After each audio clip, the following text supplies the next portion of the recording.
I recover loud. And then I started actually overdosing, and I knew what was happening. Yeah. And I was, lucky, if you want to say it enough, to have the right people in the right place with the right tools to like bring me out of that overdose.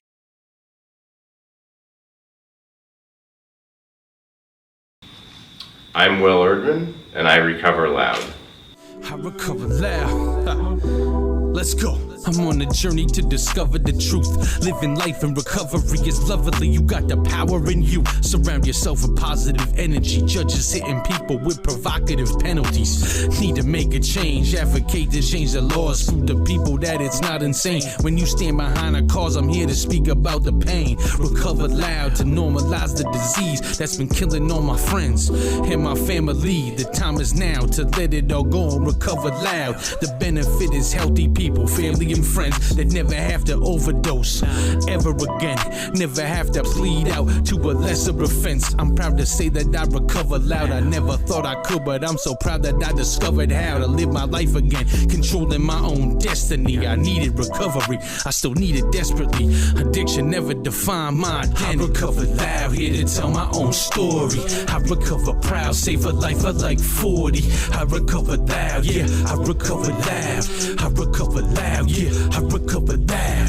I recover loud, here to tell my own story. I recover proud, save a life of like 40. I recover loud, yeah, I recover loud. I recover loud, yeah, I recover loud. I recover loud. Hi, and welcome to this episode of Recover Loud. Tonight's guest is Will Erdman. Will, you traveled up here last night from New Hampshire, and it was the storm of the year for us. So I really appreciate you coming and sharing your story with us today. Welcome to Northern Maine. Thank you. Well, I really appreciate you having me on the show, and I've been in the Northeast for my entire life, so it was no big deal driving in a little bit of snow for something as important as this. Bringing awareness to what's going on in this country is super important, and you're doing a great job of that, so thanks for having me. Thanks, Will. I was actually born in Pennsylvania in the Allentown area to a lovely family. I resided in Massachusetts for a number of years and then met the woman of my dreams and moved to Connecticut with her. I came from a very supportive upper middle class family in the Allentown, Pennsylvania area. One thing that you were telling me is, they gave you what you needed and they taught you the lessons that were important for our teenagers to learn. You still fell into using substances. I did. How did that happen? What was the first substance you used? When I was like 12, 13-ish, I had drank with some friends. That was like my first, other than like a little, sip off a relative's beer or something like that when I was a kid. That was the first time I drank, nearly to blackout drunk. And, that happened 2 or 3 times, like 12-ish, 13. I think when I started high school, freshman year, I was a small fish in a big pond. We had just moved to a new area of the Allentown area. My parents built a house. I was in a new neighborhood, all new friends. I kind of quickly fell in with like an older crowd who they were driving. They had access to, marijuana, cannabis, and beer and alcohol, and I kind of quickly fell into that pattern of what the older kids are doing, like drinking on the weekends before the football game and smoking weed on the way to school. What do you think led you to that crowd as opposed to people your own age? Any idea? I kind of think, with the new neighborhood, being in high school, like I think some of it probably had to do with like feeling like socially out of sync. I was like in a very new place in a very new school, and that crowd seemed to be having fun. And I was drawn to like having a sense of belonging and like having a good time. I think that's kind of where it started before, the real consequences came in later. It was interesting to me when you mentioned that. I did the same thing. I moved to Northern Maine my freshman year. I had experienced drinking with family, back in Massachusetts. And I kind of went to that crowd, because of the experience I had, because I knew they were having fun, having the parties. Those were the people I hung out with as well. And it was a quick, easy in with a group, and they accepted me. I think it was the first month I was in Northern Maine that I got invited to my first party. And I couldn't say no. Yeah. You know, drinking and smoking weed, that's what you said you were doing. Did it progress further while you were still in school? Definitely. So that was kind of the thing, like drinking, smoking, we go to football games, like, you know, we'd smoke all the way to school sometimes, that kind of stuff. As I got later in high school, and this was the time period, you know, I graduated high school in 2000. So later in high school was when ecstasy became a really big thing, at least in our area, and it was kind of everywhere. So I had access to that. You know, occasionally like cocaine would be around, so that was when I started dabbling with like that substance. And the first, you know, looking back now, the first real consequences were actually when I was 16, like, you know, junior year. I was driving, and I had been under the influence and had an accident. And literally a week later at a concert, I got popped by an undercover officer for having, you know, weed at the concert. So I actually crashed a car and then got arrested and put on probation, all in like a 2-week period. And when I was 16, at that time it was like, you know, this is sowing my wild oats. This is normal. This is like what boys do. Yeah, I was gonna say, did you get scared straight? Definitely not. No. And I had a great probation officer who was like very supportive, but you know, I try to find ways to work around the drug testing if possible. And that was a small bump in the road early on of, you know, my story. When it comes to your cocaine use, was it something that you did often and a lot, or was that just an occasional thing? And do you feel that whatever there was, you would have said yes to it, or was it kind of specifically? I think so the cocaine use kind of escalated with age and access, and some of that was like financial access too. You know, as I got older and had jobs where I was getting paid more money, I had more ability for like the more expensive substances like that. Yeah. And I was at that time, you know, like end of high school, beginning of college, when things really kind of kicked off. I was very much like terrified of, you know, the H word, opioids.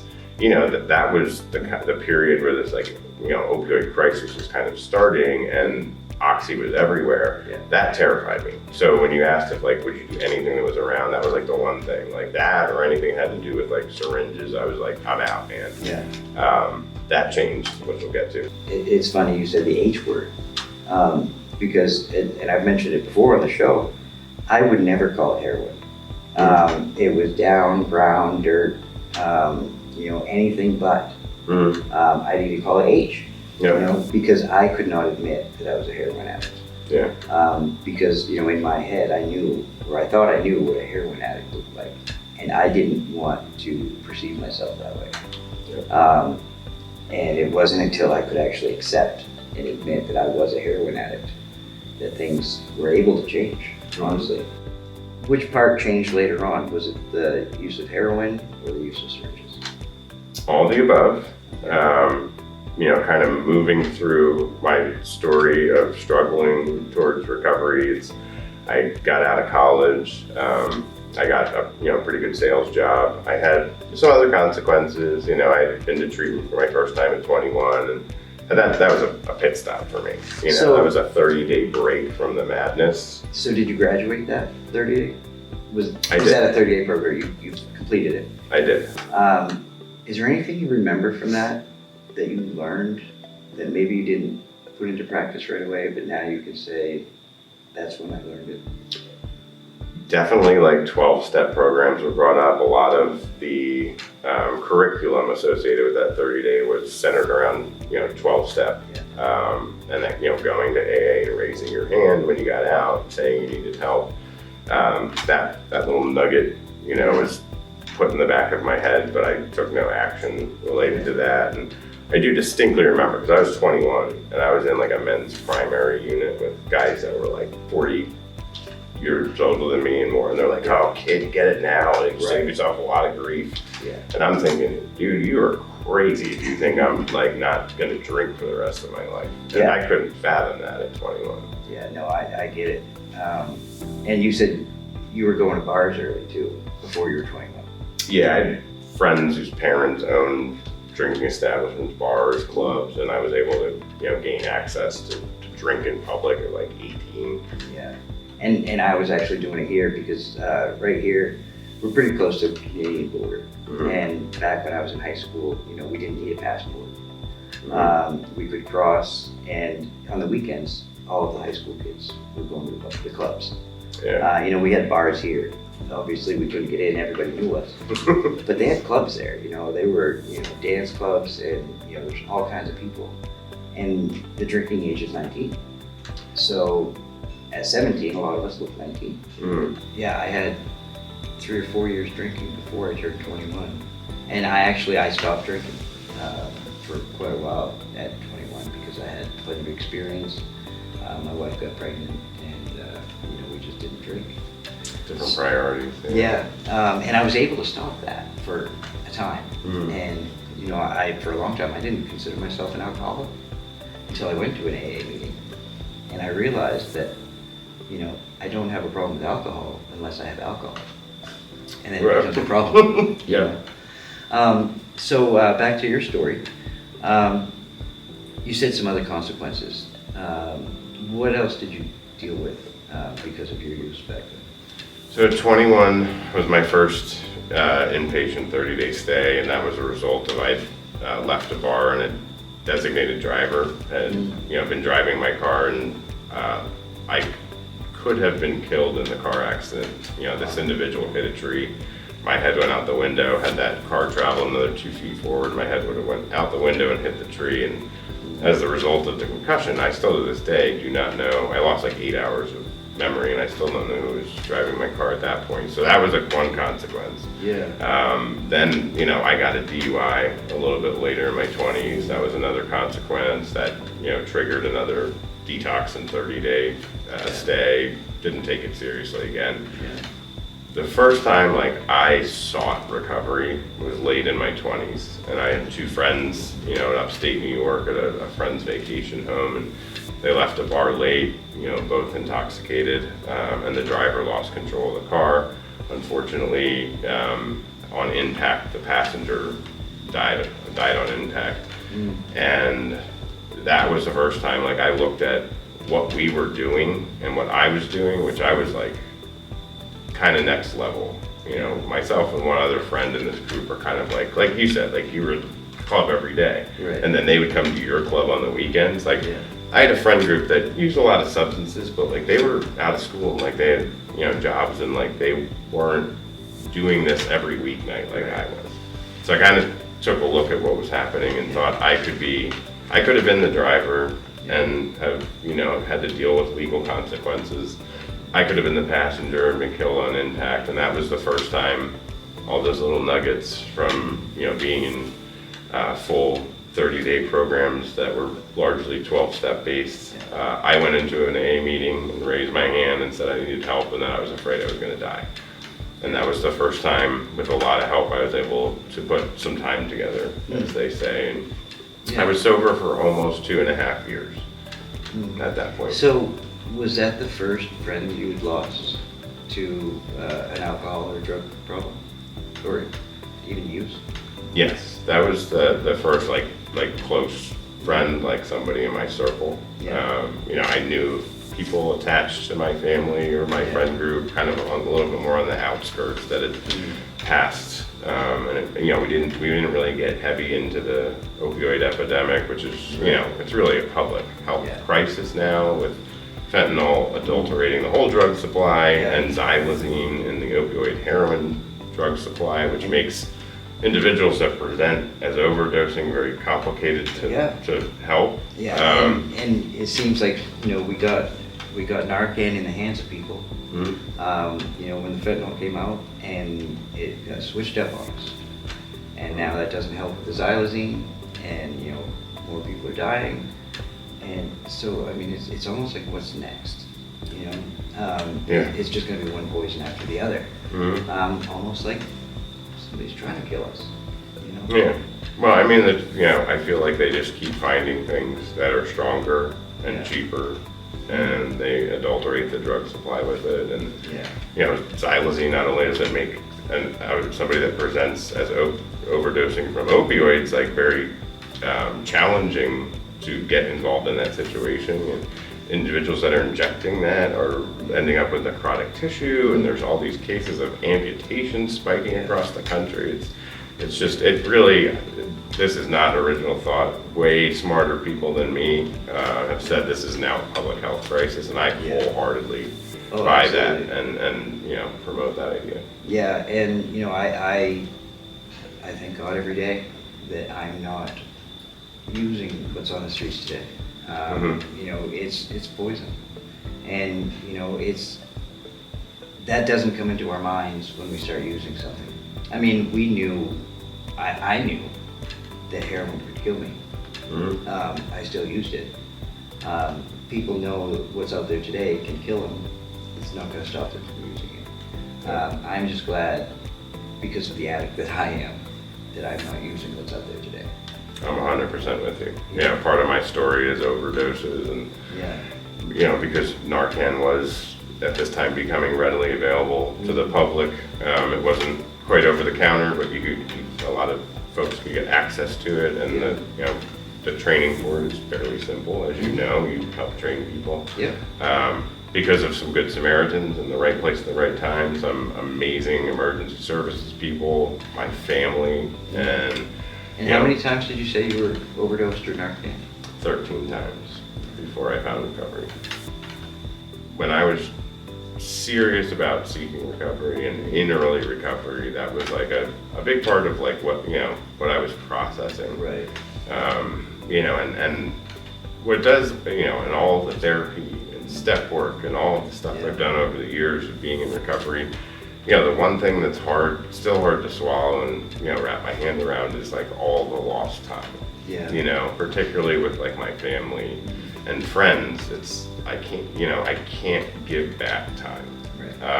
But the way that I've approached that, and with, again, like I said, therapy and a lot of help, and like I found this village of people in Massachusetts, like in early recovery, that really like propped me up, is I can just do the next right thing every day. I can show up when I say I'm going to show up. I can follow through. I can be an example to others. I can talk about my story openly.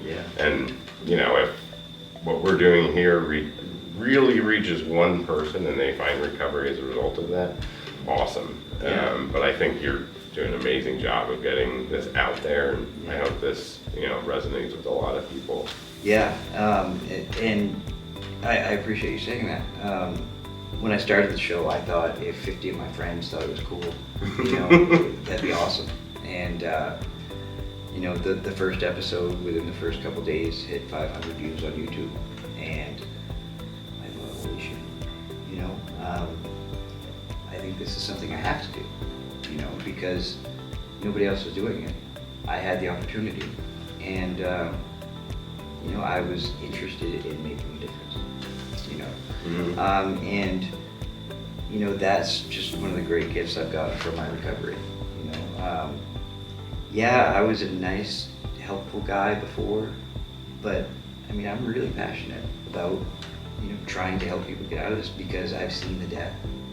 I put on Facebook the other day with the number of friends I've lost over the last 5 years. I can't imagine not being among them had I kept using. And it's sad. Just like time, you can't get that back. We can't get back the friends we've lost. And everybody knows somebody that they've lost nowadays to this epidemic, and that's what it takes to get them into recovery. Call somebody, reach out, ask for help. Join Recovery on the Road. We're always, no matter where people are, we can find the resources, get them connected to somebody. And that's why I started the Facebook group as well, because we all know how hard it is to ask for help. What did it take for you to reach out? And who did you first reach out to when you wanted to? Who did you talk to and reach out to? So in my late 20s, the first time, with the car accident, my friend, it was like my family was there. And my family was a constant. They were there and supportive and loving. So they knew about your use, and your family stayed together your whole life, right? Mm-hmm. So there wasn't a split home. No, my parents actually celebrate their 50th wedding anniversary this summer. And that's amazing nowadays. Your mother and father, and they've been together this whole time, and they've been supportive of you. Yep, as well as my sister. She's 4 years younger than me. And are you the only one in the family that struggles with substance use? in my immediate family. Now, when you look at my extended family, my mom's family is an Irish Catholic family out of Philadelphia. She had like 40 first cousins before anybody passed away. And then on my dad's side, there were some folks that struggled with substance use and mental health as well. So, yeah, very much so. It's in both sides of my family. And now, I'm the only one in my family that's been considered an alcoholic or an addict. I won't say I'm the only one that struggled. And I think that's because of the substances I was using. It's more looked upon as a problem when it's drugs than when it's alcohol, unfortunately. But basically addiction isn't necessarily about the substance. It's about the behaviors and the trauma and the growth and healing that we need. Can you take a partial? Anything? I mean, you're not the only bill I have.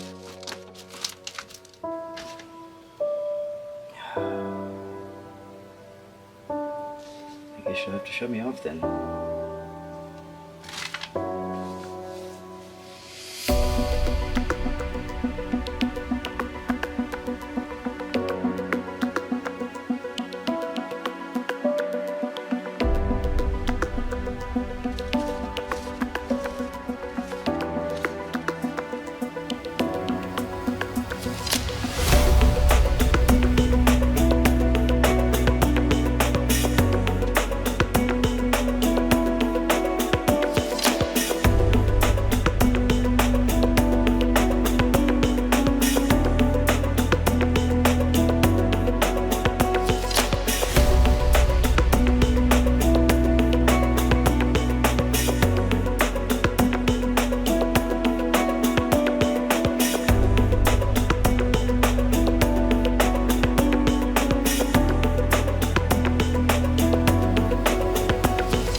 So you went to AA and you raised your hand.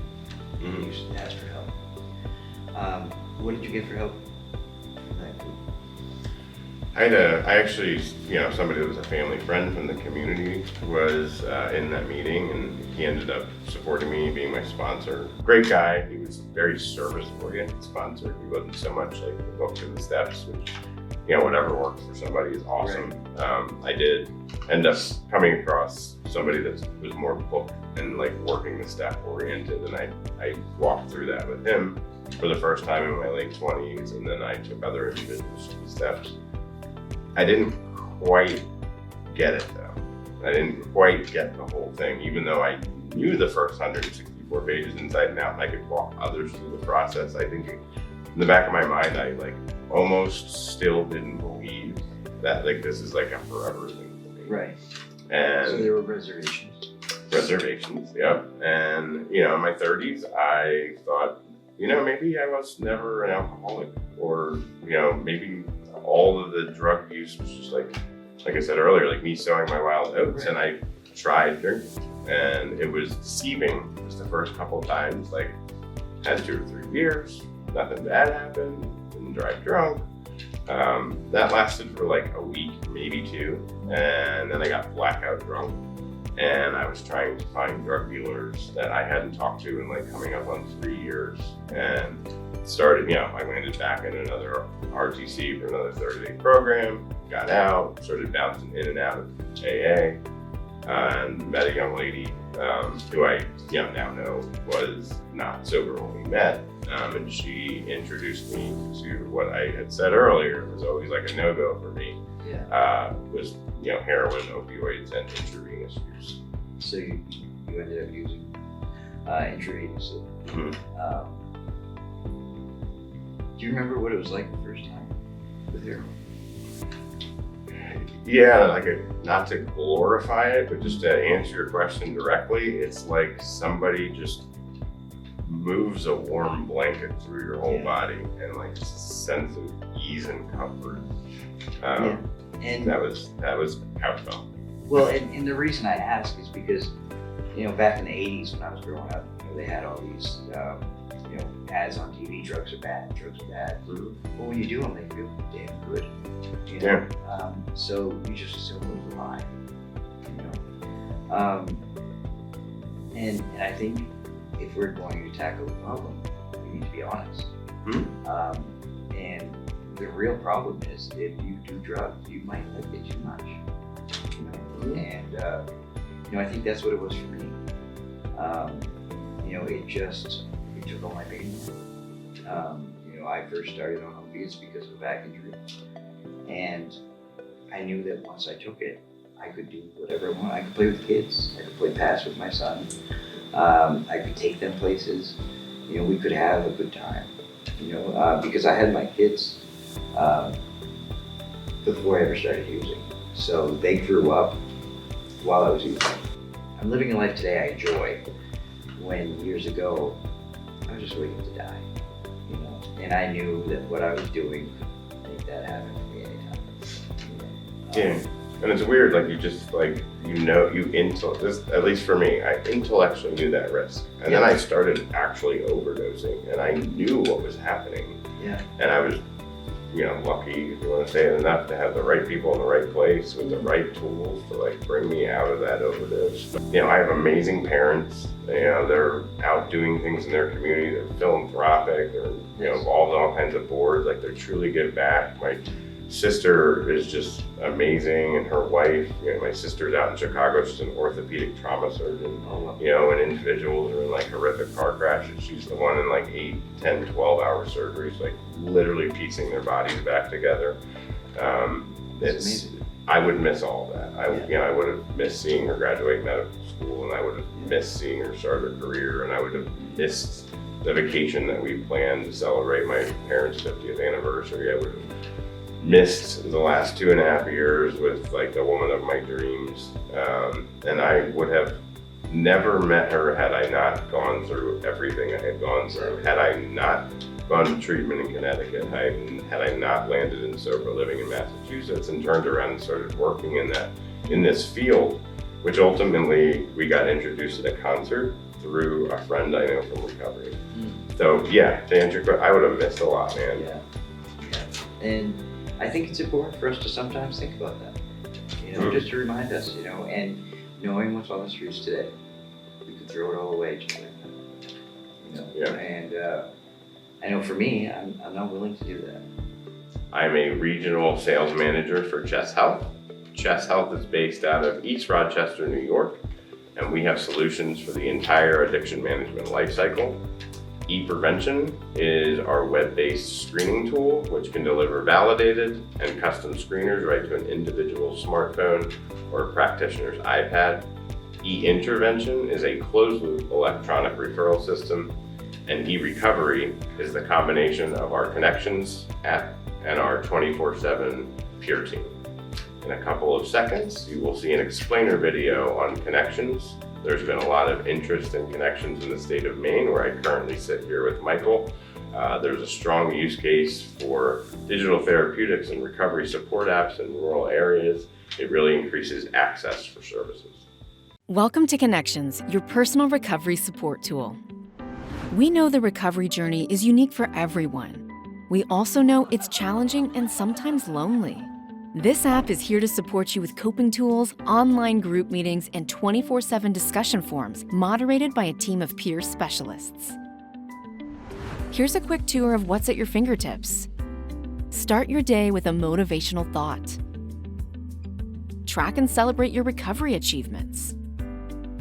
In community, engage in text message discussions on fun and serious topics. It's a safe place to get and give support. Access motivational, educational, and self-care resources in the library. Join online support group meetings. There are types for everyone. Go to the inbox to secure message with staff. Learn and practice recovery skills with digital CBT, like dealing with triggers and overcoming negative thinking. To stay on track, go to Plan to set reminders and answer surveys. And in moments of crisis, use this red button for support. Remember, you're not alone on this journey. Connections is with you every step of the way. So, thank you for getting out into your community and doing what you can, promoting the apps to these rural areas. That's why I started Recovery on the Road, because not everybody can get to the center of the county and here in Maine to get to these recovery centers. Sometimes people can be sitting, at their dealer's house, finish their last bag, and say, I don't want to do this anymore. Mm-hmm.